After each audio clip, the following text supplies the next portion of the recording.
All right. My name is DeLaina Tonks. I appreciate the introduction very much. I'm the director of the Open High School, and to my right I have Robyn Bagley, who's the board chair. I did want to get a feel for who we have in the audience. Will you raise your hand if you're affiliated with a university that's looking at open stuff? Fabulous.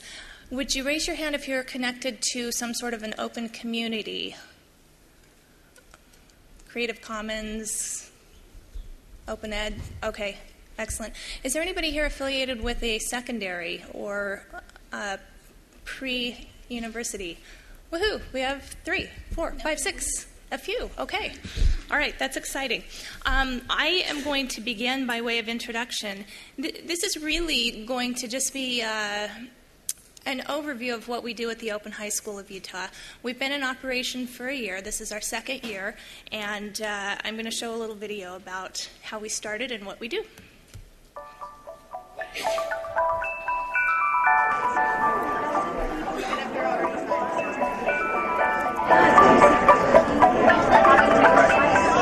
Well, you are witnessing one of the very first orientation sessions on the Open High School of Utah. They're meeting the counselor and checking their schedules. They're getting their student pictures taken.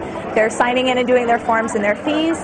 We've walked them through how to sign into their classes so that next Monday they'll open up those computers and have everything that they need to be able to be successful students at the Open High School of Utah. I'm Rachel, and I chose coming to Open High School because there'd be a lot of flexibility and a lot of interaction with teachers.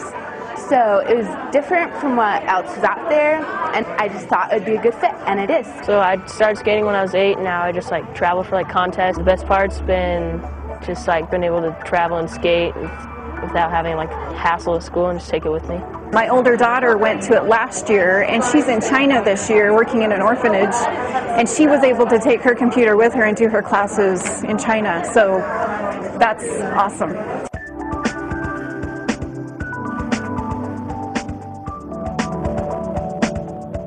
The Open High School first crept into my mind during a conversation with a doctoral student of mine who was involved in the charter movement in Utah.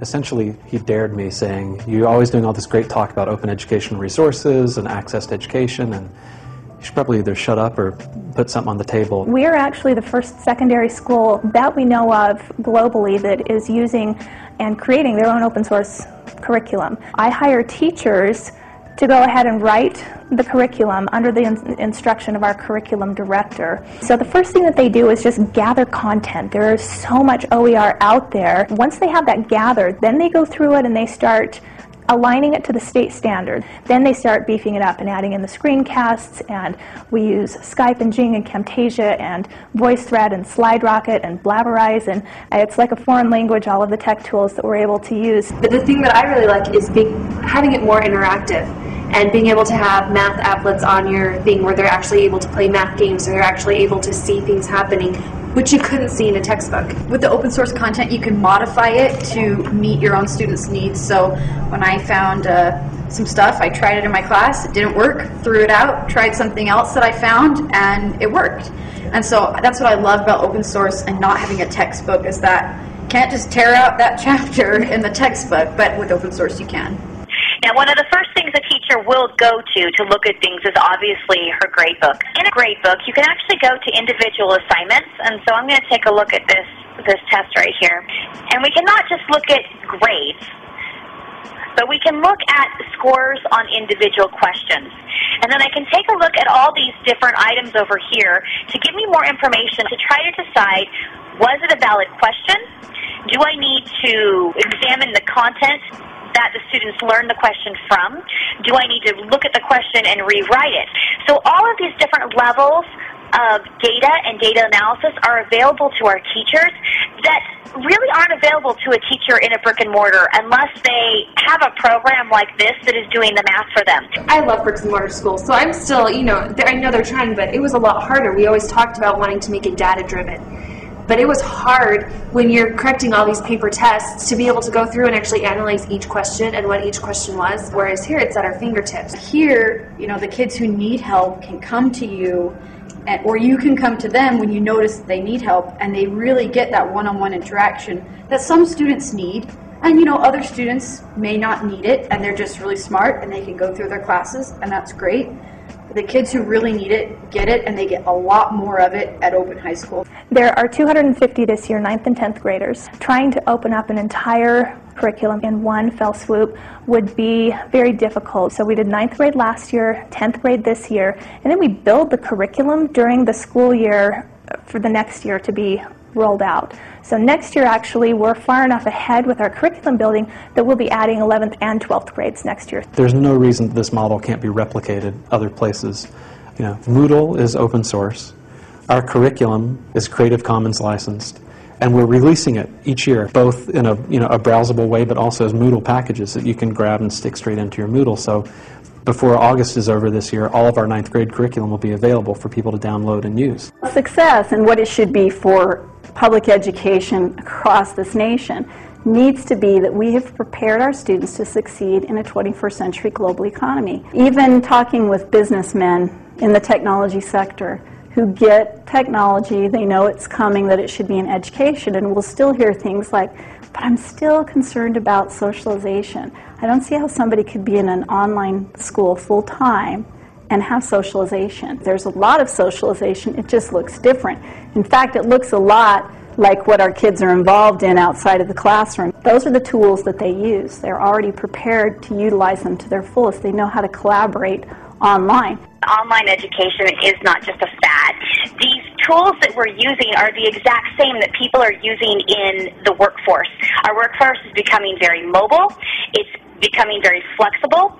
And this is the direction that education is going to be going, and I'm so excited to be a part of Open High School where we can be on the cutting edge of bringing this into the K-12 market. Because it's online, because of our teaching model, because of all of these great things, we're able to produce a fabulous open educational resource curriculum. I can't imagine going back to copyrighted material after using open source.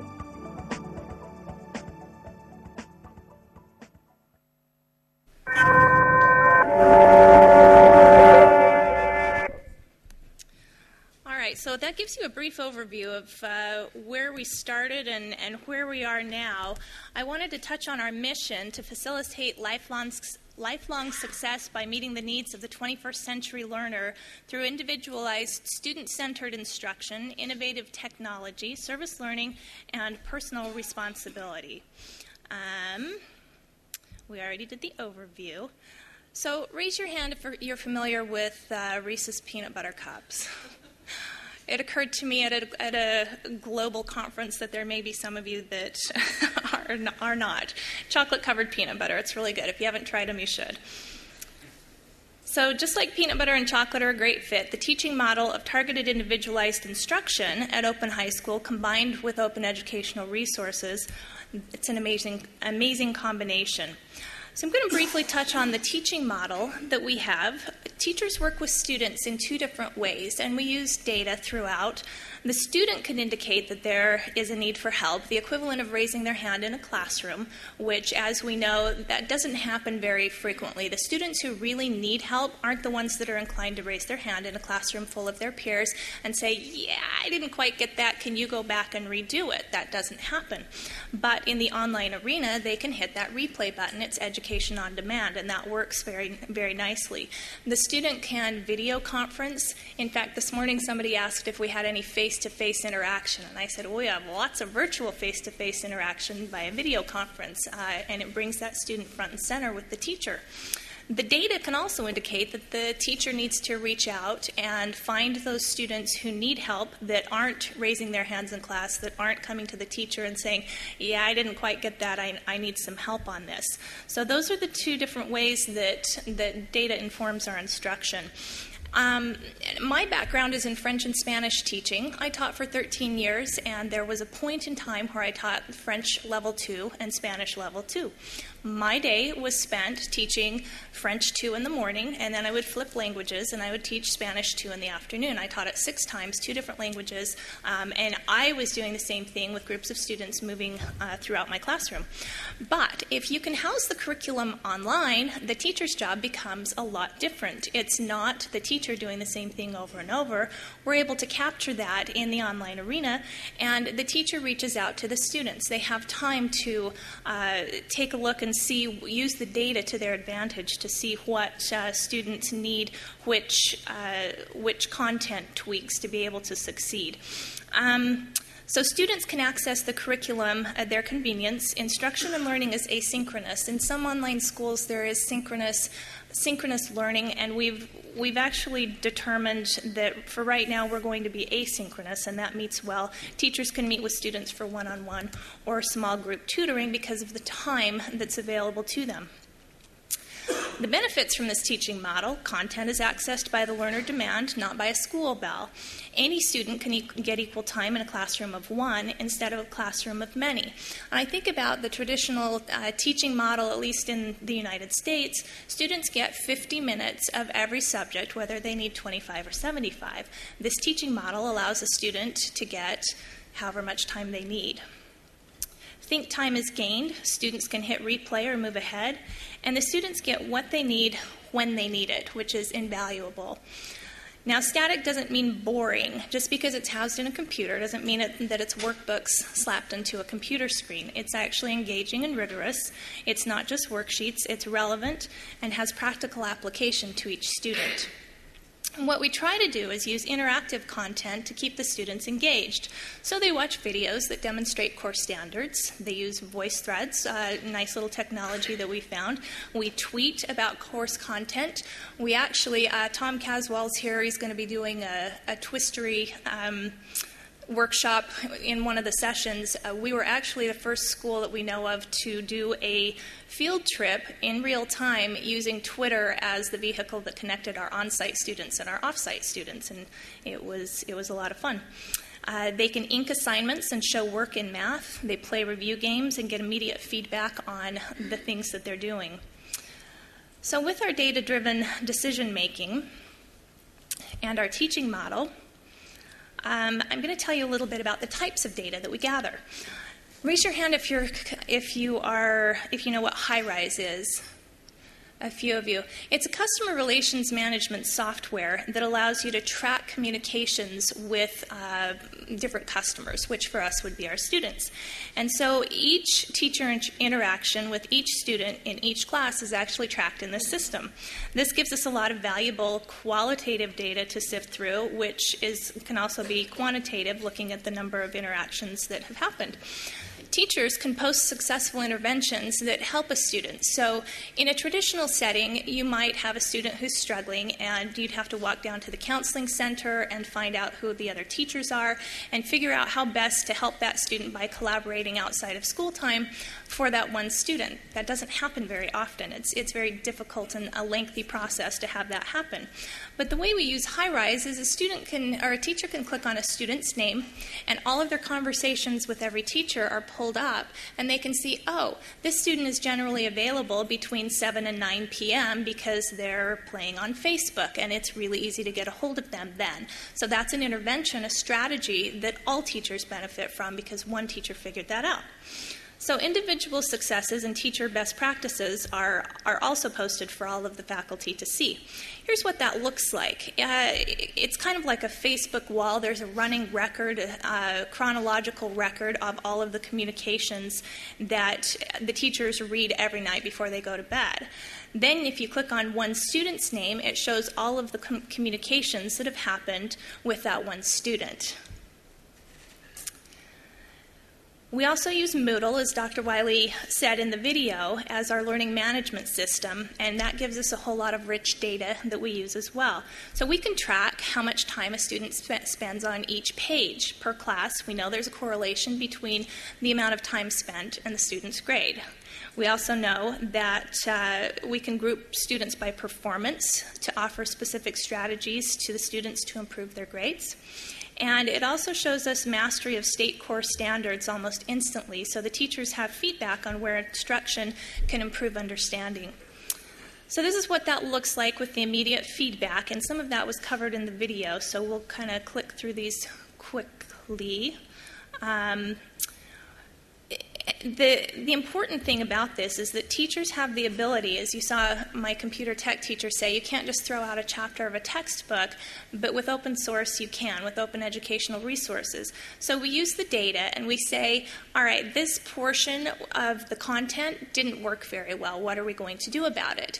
And then we can draw on other resources, we can add additional activities, we can put an additional explanation in, and then we can track the data to see if what we did really worked.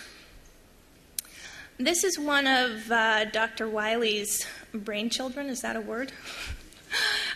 With a visualization called the waterfall. And this tracks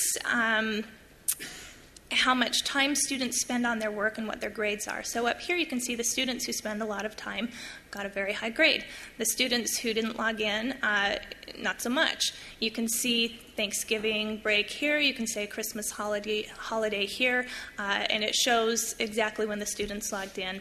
We know that there's a strong relationship and correlation between time on task and academic performance. Now, open educational resources. We've already talked about the modification. It's in a digital format. It's very easy to manipulate. And then the teachers can use gathered data to determine what would provide individual learners with the best outcome and create curriculum based on individual needs. What that looks like is if a student is struggling, but they've done really well on a certain type of assessment. For example, they don't do very well with multiple choice tests, but on short answer, they do incredibly well. Then those assessments can be tweaked to meet those individual student learning strengths. It also allows for cross-curricular instruction. And in a traditional setting, walking down the hallway to another wing, I taught in a school where there were 19 language teachers, and I would have to go, heaven forbid, to another wing of the building to get to a history teacher, or I don't know how we would do a cross-curricular math project. I probably wouldn't do that anyway, but I would find a history teacher and do something with French or Spanish. That was really difficult. The timing had to be right, the groups of students were all different, didn't really work out. But with open educational resources, you can cross-create that meets the needs of two different courses, regardless of whether the student base is the same or not. And so what that looked like last year, one of the projects that we did, the students had to write a form letter in their computer technology class, and they had to learn how to format it correctly and get everything lined up. In their English class, in order to offer relevancy, the assignment was to write a letter to somebody in the community about a topic they felt strongly. And they were able to the assignment was to actually send the letters. They got a grade for computer tech for the formatting. They got a grade for the content from their English teacher. And most of them received letters back from whomever they were written to, thanking them for their interest in the community. OER can produce empowered teachers. They produce standards-aligned content for their course. They're not bound to a text, just the core standards. And then teachers have immediate data to prove if something is working. If an assignment fails, they can pinpoint where instruction needs improvement and then make those changes as we've discussed. So to sum up, we're going to revisit the peanut butter and chocolate theory, the Open High School of Utah teaching model, plus the open educational resources. Now, the results. What we've seen is that they are effective. It's allowed us to produce a rich, engaging curriculum at a fraction of the cost of purchased curriculum. We've seen that it's improved the percentages of students passing core standards. Because of the data that we have at our fingertips, we're actually able to target if a student is in the 40 to 50% range, we can target them with specific strategies and try to increase them by a decile. And we can do that for every percentage because of the data that we have. And that's produced more effective results. 80% of our students are passing the majority of their classes, and our test scores in science and English were more than 10 points above the state average. And these were for the criterion reference tests that are given by the state at the end of the year to all students. So that was some quantitative data. For the qualitative, we got a tweet from one of our students, Open High School is amazing, all caps, it's the best school ever. And then there were some letters posted in high-rise, students who hated math, and because of the individual attention they got through our teaching model, they were able to actually learn to like math. So a data-driven, individualized teaching model combined with open educational resources, who knew it could be this good? That's it.